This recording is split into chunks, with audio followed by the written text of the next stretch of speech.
I'm Leo, and right now, I'm melting. I mean that literally. If I were an action figure, I'd be stuck to the wall of my own plastic box, slowly warping into a sad, beige blob. It was 105 degrees outside, and in my living room, it felt like a solar flare had decided to take a short layover.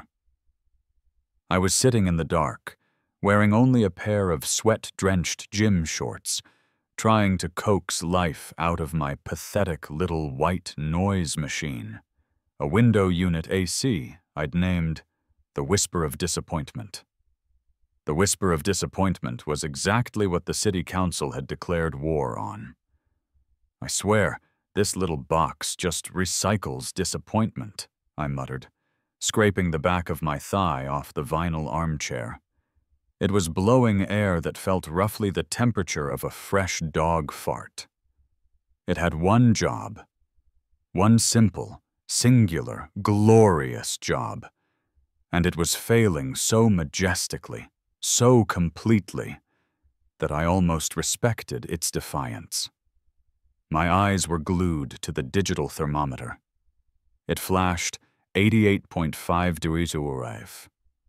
I knew what was coming next, because the universe loves a cruel, highly bureaucratic joke. The mail slot clattered. Not the usual junk mail or pizza coupons. This was the heavy cardstock, certified mail, signature required kind of clatter. It had the official stamp of the Homeowners Association, HOA, which in my neighborhood stood for honestly oppressive assholes. I peeled myself off the chair, my skin making a sticky, ripping sound, and snatched the envelope. Inside was the decree, the official, non-negotiable notice, the ban on all externally visible, non-integrated air conditioning units, including but not limited to window units. The justification? Curb appeal and energy inefficiency. Curb appeal, I mumbled, crumpling the notice in my clammy fist. My curb appeal right now was a puddle of human misery. But sure, let's focus on the 5-year-old plastic box that was keeping my internal organs from boiling. This meant the Whisper of Disappointment had to go by the end of the week, or I'd be slapped with a $500 daily fine. It was official. They wanted me dead. They wanted us all dead, preferably while looking aesthetically pleasing in our sun-dried homes. The universe, as previously established, is a stand-up comedian with terrible timing. I'd barely finished reading the death sentence when I heard the unmistakable, precise tap, tap, tap of expensive acrylic nails on my front door. I knew who it was. The Prophet of Polyester, the High Priestess of the Homeowners Association, Mrs. Henderson. I braced myself and opened the door just enough to see her perfectly coiffed silver helmet of hair and the inevitable clipboard she carried like a holy relic. She was wearing a matching linen pantsuit. Linen. In this heat. She had to be part lizard. "Well, Leo," she said, her voice dripping with the synthetic sweetness of someone who'd just reported her own grandson for leaving a bicycle on the sidewalk. "It seems your little ice cube dispenser is finally going to be removed. Such a blight. And frankly, the noise is unacceptable." I sighed internally. This was going to be a long one. "Mrs. Henderson, to what do I owe this distinct pleasure? Did you run out of sidewalks to critique?" She ignored the sarcasm. She always ignored the sarcasm. It was her superpower. She looked pointedly at the pathetic trickle of water leaking from the Whisper of Disappointment's drain hole. "The certified letter went out today. It's all perfectly legal. We simply cannot have the neighborhood descending into a disorganized, aesthetically offensive slum." "A slum?" I repeated, leaning against the doorframe, trying to look cool despite the sweat stinging my eyes. "Mrs. Henderson, I think we passed slum a while ago, when the mail carrier quit because of the ambient temperature. We're deep into post-apocalyptic sauna territory. And look, I've already prepared for the heat death of the universe. Did you know the human body can withstand 130 degrees for up to 12 minutes before your eyeballs cook? Science! She pressed her thin lips together. That is not appropriate, Leo. The new centralized HVAC systems are more efficient and blend in with the architecture. This is for the good of the community. Right. The good of the community that currently doesn't include the ability to breathe without feeling like you're inhaling industrial-grade lighter fluid, I countered. I don't have centralized AC. That's why I have this pathetic little ice cube dispenser. Then you should install it, or move. The alternative is immediate compliance. If that unit is still mounted after Friday, I will personally call code enforcement. And not the soft enforcement, Leo, the real one. They love handing out those $500 tickets. They absolutely love it. She smiled, a cold, terrifying, triumphant stretch of her face that didn't reach her eyes. Noted, Mrs. Henderson. Enjoy the rest of your day. I shut the door before she could launch into her monologue about the proper pruning height for rhododendrons. I stood there, leaning my forehead against the cool wood, waiting until I heard the crisp click-clack of her low heels retreating down the sidewalk. The oppressive atmosphere of the heat and the HOA was suffocating. I had to remove the window unit. But if I did that, I was going to die. A slow, sticky, heat stroke-induced death. And my obituary would read, Leo, 30-something, died fighting the HOA. He lost. I wrestled the whisper of disappointment out of the window frame. It wasn't a sad moment. It was a furious one. I dragged the unit across the floor, the grating sound echoing my own growing internal despair. As soon as the hole was open, the outside air, hot, thick, and smelling vaguely of scorched asphalt, rushed in like a victorious invading army. I sealed the window back up, but the heat had already won the day. The house became a pressure cooker. Desperation is a hell of a muse. I started trying things, stupid things, comedic, abject failures of human ingenuity. First, the fan and ice bucket trick.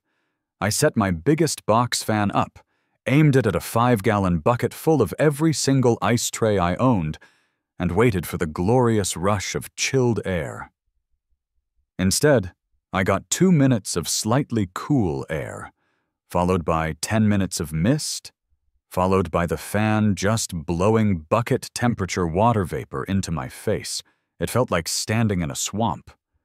I tried to drink the resulting puddle. It tasted like despair. Next, I went for the wearable tech. I remembered a cheesy, late-night infomercial product, a freezer gel vest. I dug it out from the back of the closet, pulled the stiff, blocky plastic thing over my torso, and sat down. For a glorious minute, I was a Viking walking through a blizzard. Then, the gel pack that was right over my solar plexus decided it had had enough. With a sound like a wet cough, the seam ruptured. A wave of sticky, blue, chemical-smelling goo oozed down my front, instantly warming to body temperature and soaking into my gym shorts. I threw the vest across the room. It splattered against the wall, leaving a gross blue Rorschach test of failure. I was defeated. I was hot. I was sticky. I was blue. I slumped back in the armchair, the sticky ripping sound returning, and started mindlessly paging through the pile of junk mail I'd collected before Mrs. Henderson's arrival.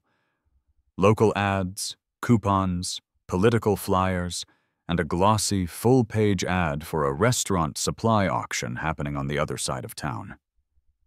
My eyes scrolled over industrial ranges, meat slicers, deep fryers, and then, there it was. A full-page photo of a massive modular walk-in freezer unit, the kind you see bolted to the side of a butcher shop or a high-end deli. It was huge, industrial gray, covered in ventilation grating and heavy pipes. I stopped breathing. The blue gel on my chest suddenly felt like the cooling touch of fate. The code. The ban. What did it say? Externally visible, non-integrated air conditioning units. My brain, the last functioning organ in my melting body, whirred to life. A window unit is an air conditioner. A mini split is an air conditioner. A swamp cooler is an air conditioner. But what was that? That wasn't an air conditioner. That was refrigeration equipment. A commercial unit. It wasn't designed to make a human room comfortable. It was designed to stop beef from decomposing in the Yucatan summer. It didn't provide cooling. It provided cryogenic preservation. The loophole opened up before me like the gates of heaven. Only heaven was a giant, rusty meat locker. My internal monologue screamed, "They banned the window unit. They didn't ban the meat locker."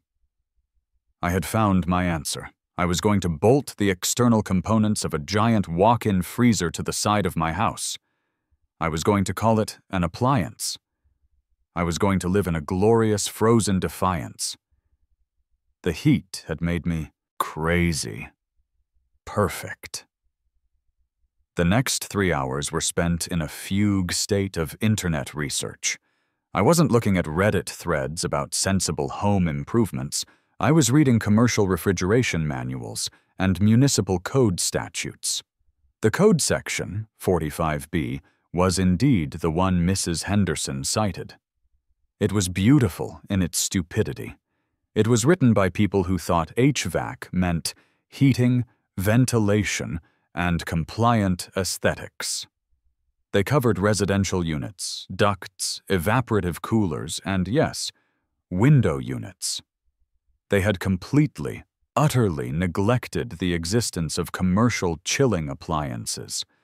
I printed out the code section, highlighted the lack of any reference to condenser units or industrial refrigeration, and tacked it to my kitchen wall like a paranoid detective's conspiracy map. My plan solidified. I didn't need the actual freezer box. I needed the muscle.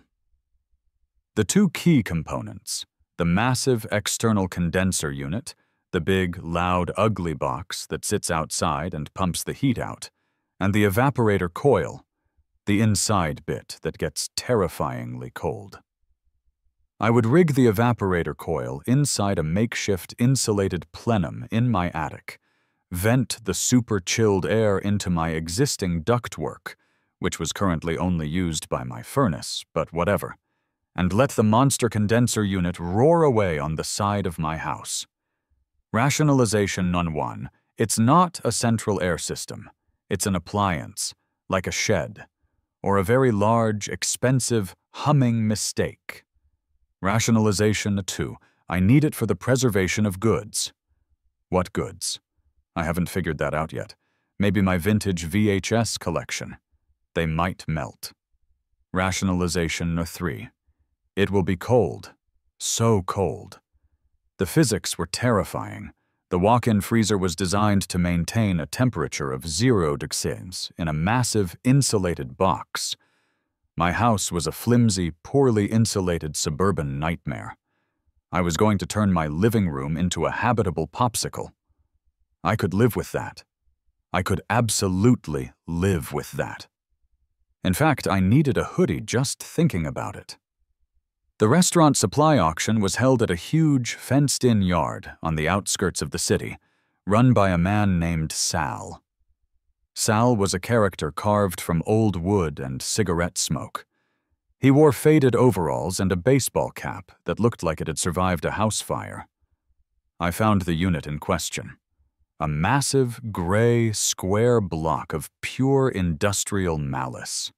It was labeled CR4000, Sub-Zero Condenser Unit. I had already affectionately named it the Glacier. Sal squinted at me from behind a greasy pair of bifocals. He looked like he'd been cooling his heels next to industrial equipment his whole life. "You look like a homeowner who is having a very, very bad summer," Sal said, without preamble. His voice was gravelly, like two stones arguing. "I am a homeowner who is merely seeking to secure specialized, temperature-sensitive material storage," I replied, forcing the most straight-faced, official tone I could manage. Sal spat a sunflower seed onto the concrete. "Right, and I'm running a petting zoo back here. Cut the bull, kid. You want the condenser unit from a 20-foot walk-in? The one that used to keep whole sides of beef frozen, and you want to bolt it to the side of a single-family home?" The jig was up. I decided to give him the slightly more believable lie. "The HOA banned my window unit. I'm exploiting a loophole. Refrigeration equipment, not AC." Sal leaned back against a rusty meat smoker, folding his arms. He studied me. This was the moment of truth. He could tell me to get lost, or he could become my accomplice in this bureaucratic defiance. "That thing," Sal said, pointing at the Glacier with a long, oil-stained finger, "draws more amps than your entire street. Sounds like a jet engine eating a garbage truck when it kicks on, and weighs approximately 900 pounds. It's a commercial beast. You planning on storing frozen chickens?" "Artisanal ice cubes," I corrected, sticking to the core of my technical truth. "I'm going into the artisanal ice cube business. The house is just the storage unit, Sal. It needs to be kept around 34 degrees Fahrenheit for optimal density and crystal structure." Sal paused, chewing on the inside of his cheek. He started to laugh, a wheezing, rough sound that sounded like his lungs were full of sawdust. "Artisanal ice cubes. That's a good one. That is the best damn lie I've heard all month. Look, you look like you're about to melt into a puddle. Ice cube artisan. Are you sure you're not going to freeze your dog? I mean, really freeze it. Like cryogenically." "The dog is already staying with my sister," I lied, knowing full well my dog, Winston, was currently napping in a puddle of his own drool. "And the heart wants what the city code allows, Sal. How much for the CR4000 and the evaporator coil?" Sal rubbed his chin. "For the sheer, glorious audacity of it, I should charge you double. But I hate the HOA more than I like money. Mostly. It's $4,500, cash. And I'll drop it at your curb. But my insurance guy Louis said I lose my soul if I touch the installation. He called it structural and refrigerative delinquency." "Done," I said immediately, already picturing myself sitting in a living room so cold I could see my own breath. "When can you deliver the Glacier?" "Tomorrow morning? Bright and early. Hope your driveway's rated for a ton of pure, unadulterated cold vengeance." I paid him the cash, shook his hand, which felt like shaking a pipe wrench, and drove home, absolutely terrified but exhilarated. I had bought a commercial refrigeration unit. I was going to be the coldest man on the block. The code was my shield. Sal delivered the Glacier the next morning. He was true to his word. He used a flatbed truck with a liftgate, dumped the colossal gray box onto my driveway with a ground-shaking thump, and was gone before I could even offer him a lukewarm soda. The Glacier sat there, staring blankly at my house, radiating an aura of suppressed, powerful coldness. It looked like a small, aggressive bunker. The next step? Installation. I tried calling 3 legitimate HVAC contractors. Call 1. "Yes, I need someone to install a sub-zero commercial refrigeration condenser unit to the side of my house." Click. Dial tone. Call 2. "I have a walk-in freezer component, a CR4000, and I need the coolant lines run into my attic through a..." Click. The guy didn't even wait for me to finish the word plenum. Call 3, after 10 minutes on hold. Sir, we specialize in residential comfort. You need an industrial refrigeration specialist, and honestly, they're probably going to laugh at you. Total rejections. 3, plus approximately 11 seconds of phone call shame. I drove around until I found a flyer taped to a telephone pole. It was cheap, hand-drawn, and slightly sticky. The text read, "Mike and Dale, we do any job. Decks, fences, maybe light plumbing. Cash only. We're handy." Handy was exactly what I needed. Competence was overrated. I called the number. Mike answered, his voice muffled by what sounded like a grinding wheel. "Yeah, Mike and Dale's. What do you got?" I gave him the heavily sanitized version. "I have a heavy external unit that needs to be mounted to a concrete block wall, and some refrigerant lines run through the wall into the attic space." "Heavy, huh? How heavy?" 900 pounds, maybe a ton. It's a walk-in refrigeration unit." There was a long silence, broken only by the sound of Mike loudly chewing gum. Then he yelled, "Dale, you ever hoist a ton of commercial freezer onto a suburban stucco wall?" A muffled shout returned. "Is it flat? We can probably wedge it. Tell him cash. Double rate if we have to use the neighbor's tree for leverage." Mike came back on the line. "Yeah, we can do it. 3 grand, up front. We're handy." I winced at the price, but it was either this or melt. "Deal. Tomorrow morning. The unit is already sitting in my driveway." I hung up and went outside to stare at the glacier. It looked even bigger now, squatting there. An industrial troll doll waiting for its next victim.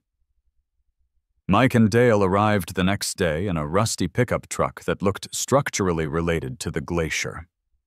Mike was stocky, with a bandana and perpetually worried eyes. Dale was tall, stringy, and had a vacant, unblinking stare. They saw the unit. Their eyes widened. Mike immediately turned to Dale. $3,000, Mike? You only charged him 3 grand for that. We're gonna need that forklift from the neighbor. You know the one, Mr. Henderson." No, we are not borrowing Mrs. Henderson's husband's machinery," I interrupted quickly. "We are going to use whatever you brought." "What we brought," Dale said slowly, gesturing to the 3 lengths of rope and 2 rusted crowbars in the back of the truck, "is optimism and a disturbing lack of foresight. But hey, we're handy." The dialogue surrounding the us. Logistics began immediately, focused on how many straps they needed and whether they could use my sedan as an anchor point. It was pure chaos, and it was glorious. I knew right then that the next few hours would be a comedy routine centered around structural incompetence. The installation began, and it was immediately clear that Mike and Dale viewed a construction project as a wrestling match against inanimate objects. Their first objective was boring the hole for the coolant lines and electrical conduit. "Look, we just need a clean 3-inch bore," Mike insisted, reading from a diagram I'd hastily printed that clearly showed a 1.5-inch diameter line. "We're going to use the core drill. Nice and slow." Dale was already swinging a sledgehammer. "Boring? Boring is what ruined my marriage, Mike. We need impact, persuasion." I mediated from a safe distance, wearing my construction helmet and a towel wrapped around my neck, half for sweat, half for protection from flying debris. "Gentlemen, please. My wife is a structural engineer. She told me to tell you that impact is generally discouraged when dealing with load-bearing walls." "Is she paying us?" Dale asked, momentarily pausing the swing. "No," I admitted. "Then she's out of order," Dale yelled, and brought the sledgehammer down near where the coolant lines would go. The wall shuddered. A small chip of concrete flew off and bounced off my helmet. "Dust is structurally sound, Mike. Trust the process, Dale shouted, referring to his own name, which was also Mike. I still couldn't tell them apart, so I just called them both Contractor. We need 2.5 inches, not 3 feet, Dale. This is going to look like a beaver chewed through the foundation, Mike wailed, holding the core drill like a religious artifact he wasn't allowed to use. We need 2.5, and then we persuade the rest, Dale corrected him, dropping the hammer and picking up a large, rusty pry bar. Persuade, right. Like I persuade myself to pay taxes, I thought, massaging the bridge of my nose. The dialogue was a constant, high-volume stream of bickering. They argued about the proper angle of the hole, the best type of duct tape, which they insisted was essential for sealing the refrigeration lines, and which one of them owed the other $17 from a bet made on a hockey game in 2017. After an hour of this organized chaos, they had created a hole that was less a clean bore and more a jagged, ragged void. It was big enough for the lines, and that was the victory I clung to. All right, Mike said, wiping sweat from his brow. Hole's good. Now the big lift. Where's that neighbor's forklift, Leo? It's not happening, Mike. We use the ropes and the pulley system you brought. You mean the boat anchor and the clothesline spool? Dale asked. Yes, that one. The next phase was the actual hoisting of the glacier onto the makeshift cinder block and wood platform they'd constructed on the side of the house. This was achieved through a terrifying, slow winch and pulley method that involved securing the main rope to a massive oak tree in my front yard. The process was painfully slow, accompanied by groaning metal and the sound of Mike and Dale screaming contradictory instructions at each other. And then, Mrs. Henderson arrived. She rounded the corner of her perfectly manicured hedge and froze. Her mouth dropped open, and the clipboard clattered to the sidewalk. She looked like she'd just witnessed an alien abduction attempt involving a refrigerator. "What in the name of God is that?" she shrieked, power-walking across the lawn toward us, abandoning all pretense of polite neighborliness. The glacier, which was currently dangling about 4 feet off the ground, looked enormous, industrial, completely, unforgivably wrong in a residential context. "Hello, Mrs. Henderson," I yelled over the straining winch. I had prepared for this moment, rehearsing my bureaucratic jargon like a mantra. I walked right up to the property line. "Ah, Mrs. Henderson, good to see you. Just managing the installation of the specialized equipment. This is the CR4000 external refrigeration condenser unit for my temperature-controlled environment." She pointed a trembling finger at the massive gray box. "It looks like a dumpster had a baby with a refrigerator.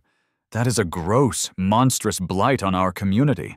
That is not a window unit, Leo, but it is certainly externally visible and non-integrated." "Precisely," I said, trying to beam confidence. "But it is technically classified under Commercial Appliance Code, not residential HVAC. Please note the rating plate, which clearly designates it as Equipment Sub-Zero Refrigerator Component, not Air Conditioning Unit. The Municipal Code, 45B, explicitly bans AC units. This is a freezer component.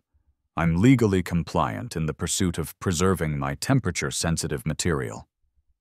"Temperature-sensitive material?" Her voice hit a pitch only dogs could hear. "What material?" "My collection of vintage cheese wheels," I declared grandly. I figured that was weird enough to be plausible. "They require a constant, stable 34 degrees Fahrenheit to age properly without premature mold development. This entire house, by necessity, has become a high-efficiency cheese storage annex.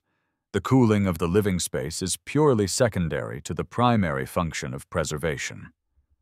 Mrs. Henderson sputtered, completely thrown off. She was prepared for a fight about BTU ratings and noise ordinances, not cheese-based technicalities. That is an unpermitted addition. You are changing the physical structure of your house. It is a fixture and an appliance, Mrs. Henderson, not an addition. It's bolted to the wall, yes, but no different from a satellite dish or a gargantuan, noise-polluting, ground-shaking commercial freezer unit. I paused. Wait, ignore that last part. She was speechless, but only for a moment. I'm calling code enforcement, and the police, and the mayor. You do that, Mrs. Henderson. Now, if you'll excuse us, Mike, Dale, please mind the refrigerant lines. They contain highly regulated R404A coolant, and we must ensure proper code-compliant sealing, I yelled, using more jargon to sound important. I watched her turn and stomp back toward her house, pulling out her phone and furiously texting. I had bought myself minutes, maybe an hour. The final stages were the most nerve-wracking. The lines had to be run from the attic evaporator coil down through the hole and connected to the glacier outside. Mike and Dale, despite their bickering, managed to connect the massive, flexible coolant lines with an astonishing blend of sheer force and duct tape. "All right, Leo," Mike said, sweat pouring down his face, covering the massive gray block of metal. "We're connected. Lines are sealed. Electrical is run.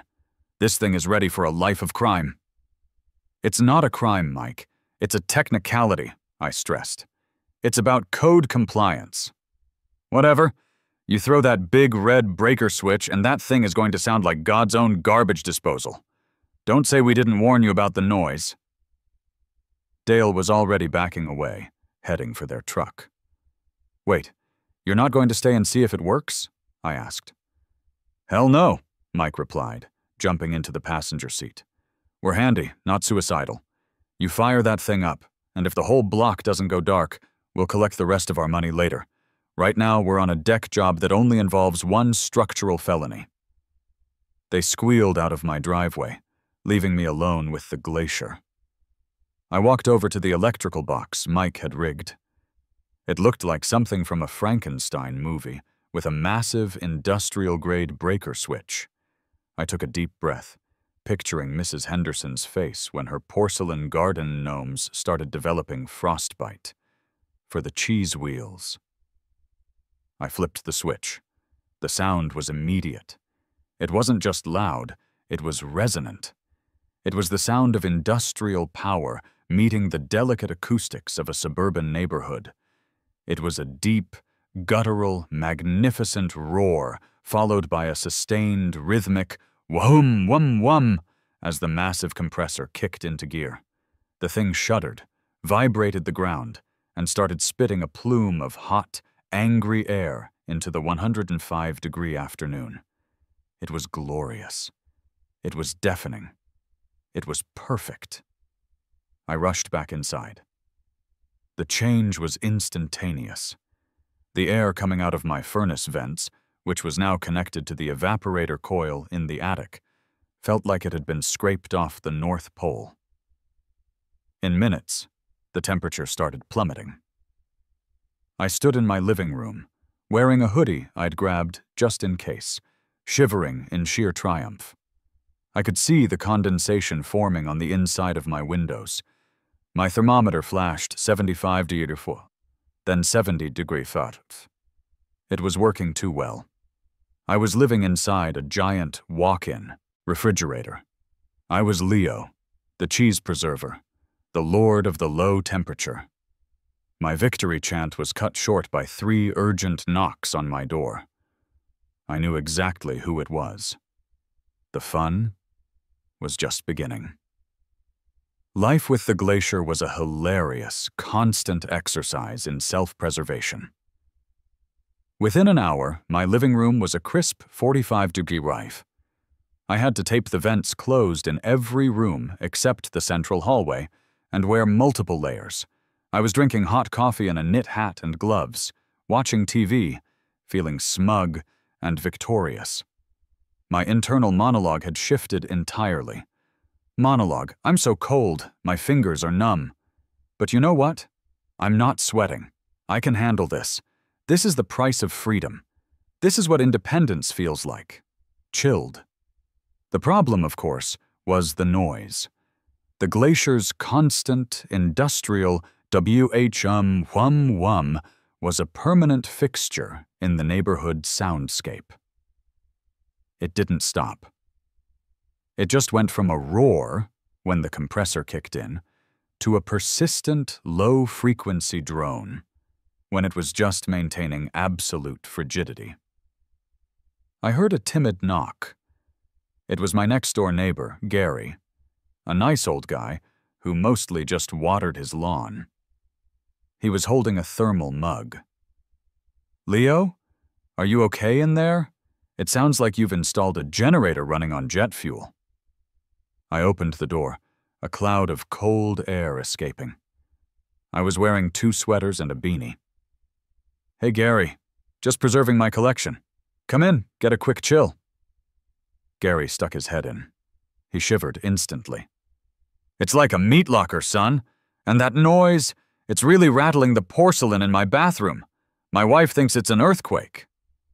"It's the CR4000, Gary. High-efficiency commercial unit. It's loud, yes, but it's 100% compliant with all non-AC related appliance codes. It's also saving me from becoming human soup."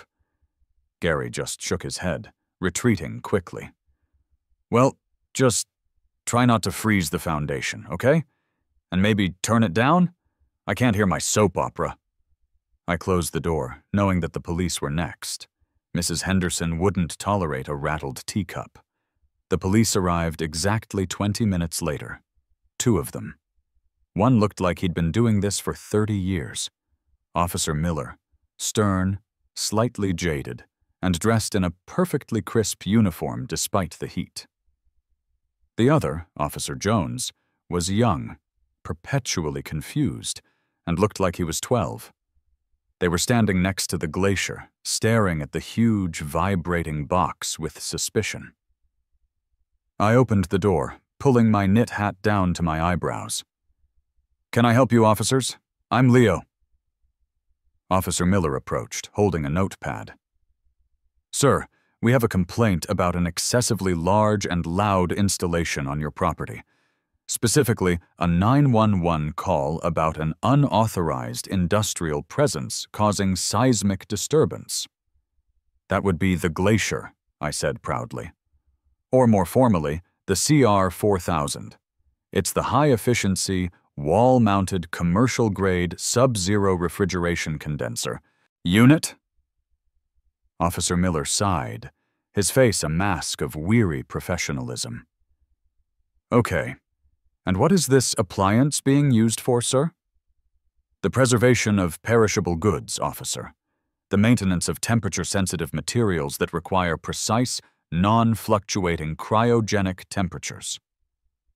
Officer Jones whispered loudly to Miller. "I think he's trying to make meth, Miller. It looks like a reactor." "I assure you, Officer Jones, I am only cooling my interior space for optimal artisanal ice cube density and primarily to protect my vintage cheese wheel collection from temperature shock," I said, leaning in conspiratorially. "This unit, officers, is not an air conditioning unit as defined by Municipal Code 45B. It is a refrigerator component. Please check the code."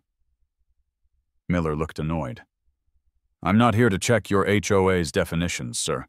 I'm here for noise, and that thing is shaking the pavement." "I understand.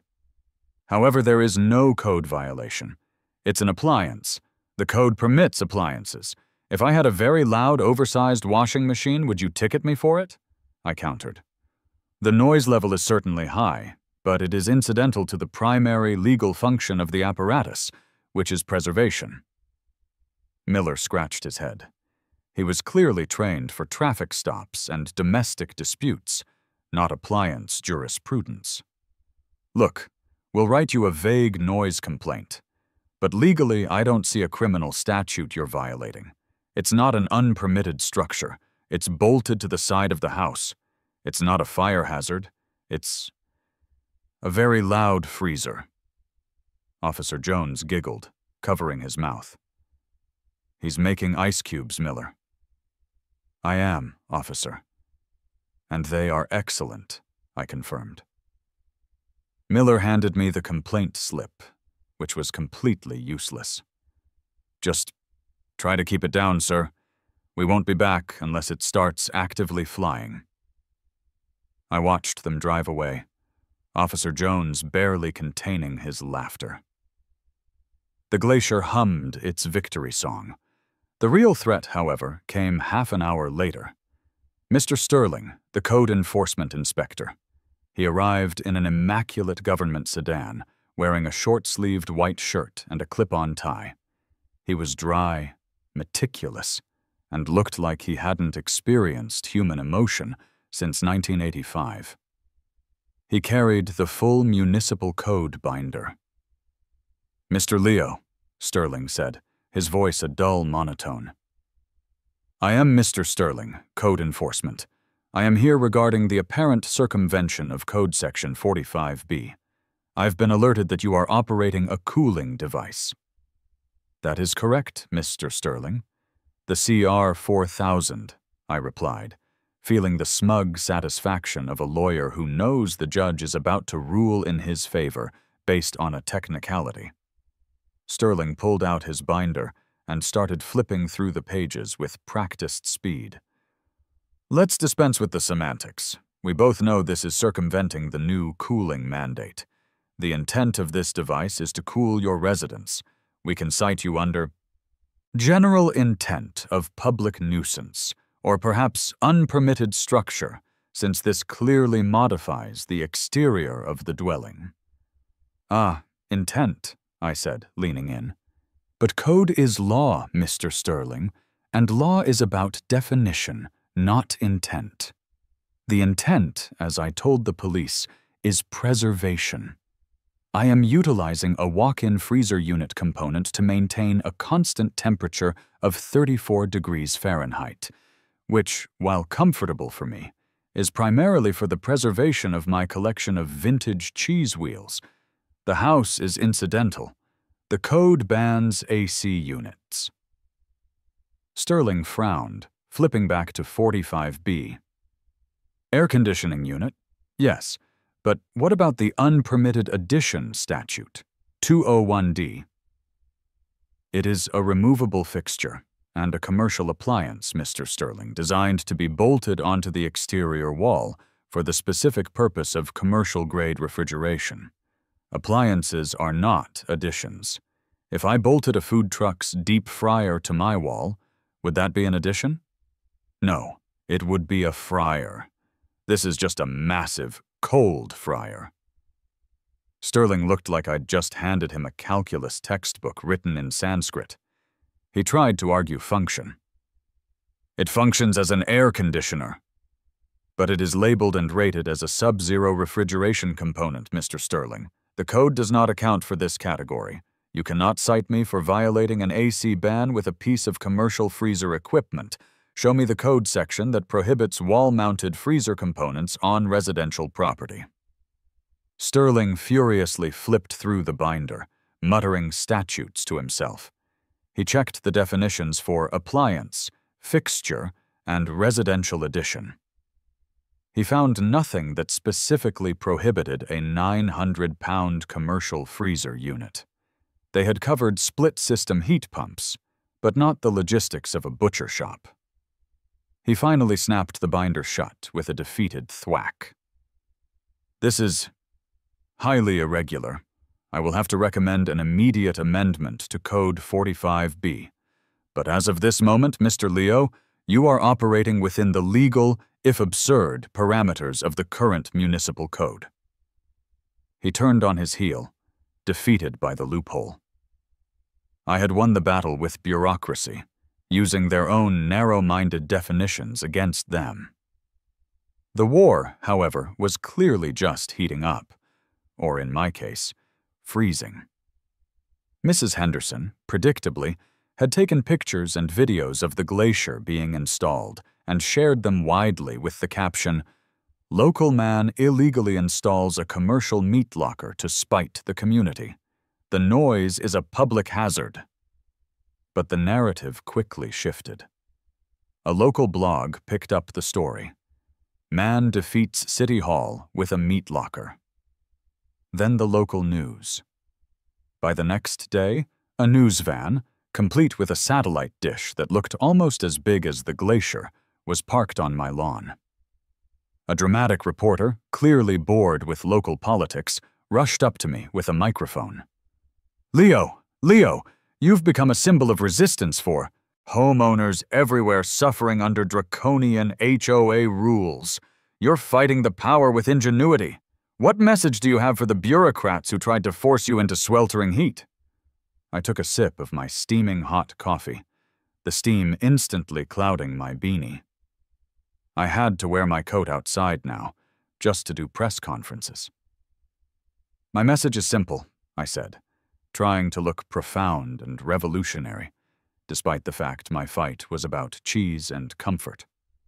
Read the code. If the law is specific, you must be more specific. And also, I paused, lowering my voice to a deadpan whisper, wear layers. It's 40 degrees in my kitchen. The preservation of the vintage Gruyere requires sacrifice. The reporter looked confused, but thrilled. The interview went viral. I was briefly a minor celebrity, the freezer guy, the cheese king of suburbia. The climax came in the form of a highly contentious emergency HOA City Council joint meeting. I attended, wearing my full winter gear in a show of solidarity with my personal refrigeration system. Mrs. Henderson spoke first, her voice a theatrical tremor of indignation. This appliance is a blight, a noisy, vibrating monstrosity. It's shaking my foundation and causing my prized petunias to wilt from the sheer ugly of it. He is a public nuisance. He is violating the spirit of the law. I stood up. I am violating the spirit of nothing, madam. I am adhering to the letter of the law. Unless the council can provide evidence that I am, in fact, operating an air conditioning unit, which I am not, I am preserving cheese, you have no case. The council and the HOA members bickered for an hour. They hated that I was right. They hated the glacier. But mostly they hated that I had made them look stupid on the 6 o'clock news. They had two choices: repeal the window unit ban, admitting defeat to Mrs. Henderson, or draft a new rule so specific that it would cover my ridiculous setup. They chose the latter. The lead council member, a tired-looking woman named Ms. Davies, finally read the amendment aloud, her voice strained. Therefore, she began, clearing her throat, effective immediately, Municipal Code 45B is hereby amended to include the prohibition of any externally visible, wall-mounted commercial or industrial refrigeration units or components, regardless of intended use, exceeding 50 decibels in operation. 50 decibels. The glacier registered 85 on a quiet day. They had won. They had finally closed the loophole. They had used the power of specific, ridiculous legislation to defeat the absurdity of my appliance. Congratulations, Council, I said, nodding slowly. You have achieved what the Founding Fathers could only dream of, a legislative body capable of explicitly banning commercial-grade sub-zero refrigeration components on residential property. I had to remove the glacier. The fine for violating the new, ridiculously specific 50-decibel rule was astronomical. I called Mike and Dale again. They charged me 3 times the original price to unhoist the glacier. You realize, Mike said, pulling on a rope attached to the massive unit, we're now committing a structural felony in reverse. It's not a felony, I sighed. It's an appliance removal. Whatever. Your house is going to have a giant circular patch where your meat locker used to be. After the glacier was gone, sold back to Sal for a fraction of the price, he mostly wanted it back for the sheer story, I was forced to install a standard, compliant, centralized AC unit. It was expensive, slow, and quiet. Now I sit in my house. It's a stable 72 dF. It's boring. It's functional. I don't have to wear a beanie indoors, and my windows don't sweat. But I have the story. I forced an entire municipal body to write a new law because of my commitment to comfort and artisanal cheese. They won the battle for the wall, but I won the war for my soul. And honestly, I sort of miss having to wear my ski jacket while watching TV. It made everything feel a little more dramatic. I looked over at the copy of the new Code 45B amendment hanging on my wall. It was now a long, ridiculous paragraph. I took a slow sip of my coffee, feeling a familiar, mischievous glint in my eye. Now, about that new code. Does it say anything about using a liquid nitrogen fog machine for cooling?